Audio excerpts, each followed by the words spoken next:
નમસ્કાર વિદ્યાર્થી મિત્રો, સ્વાગત છે યુટ્યુબ ચેનલ મિશન ગવર્મેન્ટ એક્ઝામની અંદર. શરૂ કરીએ આજનો નિબંધ.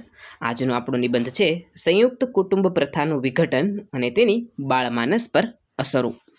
મોટા ઘરની મોટી વાતો, દાદા દાદીનો એ વહાલ, સંયુક્ત કુટુંબમાં જ પાંગરતો બાળકનો સુંદર કાલ. માનવ સભ્યતાના ઇતિહાસમાં ભારતીય સંસ્કૃતિનું સૌથી મોટું અને મૂલ્યવાન ઘરેણું જો કોઈ હોય તો તે સંયુક્ત કુટુંબ પ્રથા છે.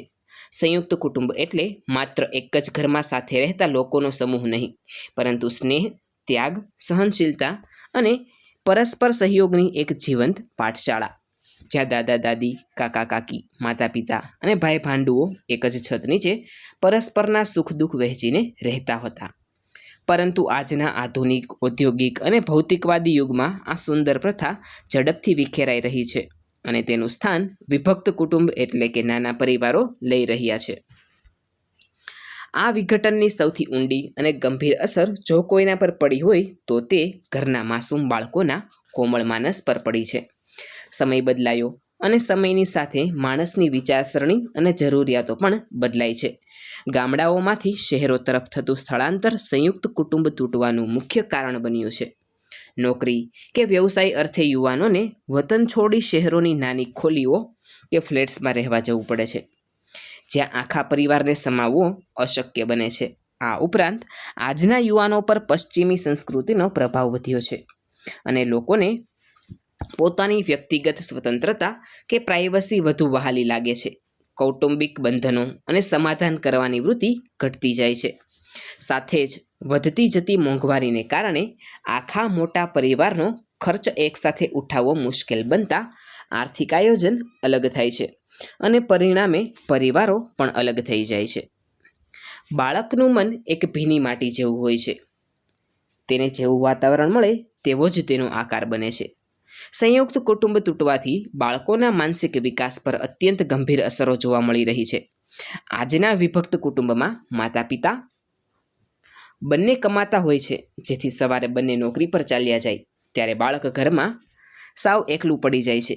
સંયુક્ત કુટુંબમાં જે બાળક દાદાની આંગળી પકડીને ફરતું અને દાદીના ખોળામાં વાર્તાઓ સાંભળીને ઊંઘતું, તે બાળક આજે ટીવી, મોબાઈલ કે વિડીયો ગેમની સ્ક્રીન સામે આખો દિવસ એકલું બેસી રહે છે. આ એકલતા ધીમે ધીમે બાળકના મનમાં ડિપ્રેશન અને ઉદાસીનતા પેદા કરે છે. વળી દાદા દાદી એ સંસ્કારોની જીવતી જાગતી યુનિવર્સિટી છે, જેઓ વાર્તાઓ અને પોતાના અનુભવો દ્વારા બાળકોને પ્રામાણિકતા, દયા અને વડીલોનો આદર જેવા ગુણો અનાયાસે જ શીખવી દેતા હતા. આજે વિભક્ત કુટુંબોમાં આ માર્ગદર્શન આપનાર કોઈ રહ્યું નથી, જેના કારણે બાળકોમાં નૈતિક મૂલ્યોનો ગ્રાફ નીચો જઈ રહ્યો છે. જ્યારે બાળકને ઘરમાં કોઈની સાથે મનની વાત શેર કરવાનો મોકો નથી મળતો, ત્યારે તેનો આક્રોશ તેના વર્તનમાં જ દેખાય છે અને તે વાત વાતમાં જીદ કરવા લાગે છે. વસ્તુઓ ફેંકવી કે ગુસ્સે થવું જેવું ચીડિયાપણું બાળકના માનસમાં ઘર કરી જાય છે અને વર્ચ્યુઅલ દુનિયામાં ખોવાયેલું બાળક વાસ્તવિક સંબંધોની હૂંફ ગુમાવી બેસે છે. સંયુક્ત કુટુંબમાં બાળક અન્ય ભાઈ બહેનો સાથે રમકડા, ખાવાની વસ્તુઓ અને પોતાની જગ્યા વહેંચતા શીખતું હતું. ત્યાં મારું નહીં પણ આપણું ની ભાવના હતી. જ્યારે વિભક્ત કુટુંબનું એકમાત્ર બાળક અત્યંત સ્વાર્થી અને આત્મકેન્દ્રી બની જાય છે. તેને કશું જ વહેંચવું ગમતું નથી, જેથી મોટો થઈને પણ તે સમાજમાં સરળતાથી ગોઠવાઈ શકતો નથી. જેમ વૃક્ષને જીવવા માટે મૂળની જરૂર છે, તેમ બાળકના વિકાસ માટે કુટુંબની હૂંફ જરૂરી છે. સંયુક્ત કુટુંબ એ બાળક માટે એક અભેદ કિલ્લો કે સુરક્ષા કવચ સમાન હતું.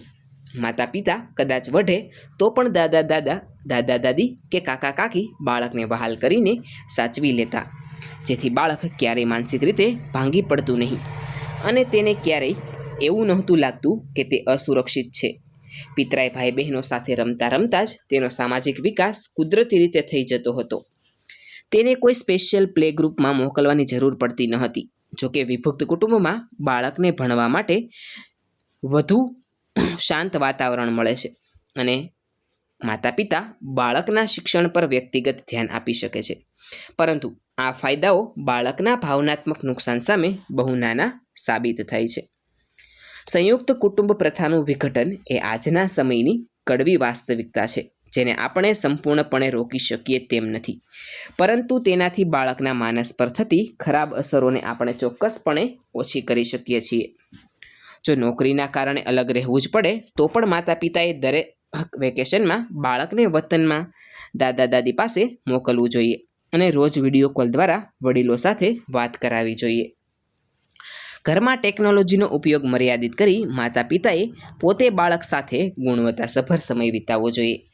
જો આપણે આપણી આવનારી પેઢીને માનસિક રીતે મજબૂત, સંસ્કારી અને સંવેદનશીલ બનાવવી હશે તો કૌટુંબિક સંબંધોના તાણાવાણાને ફરીથી મજબૂત કરવા જ પડશે. ચાલો પાછા વળીએ પગલાં સ્નેહના આંગણે. બાળપણ પણ મલકશે ફરીથી વડીલોના સાનિધ્યે. વિદ્યાર્થી મિત્રો, આજનો વિડીયો આપણે કેવો લાગ્યો છે તે નીચે કોમેન્ટ સેક્શનમાં જરૂરથી જણાવજો. આવા જ એક અન્ય નવા વિડીયો સાથે આવતીકાલે ફરીથી મળીશું. જો તમે ચેનલની અંદર નવા હોય તો ચેનલ લાઇક, શેર અને સબસ્ક્રાઈબ જરૂરથી કરજો. Thanks for watching.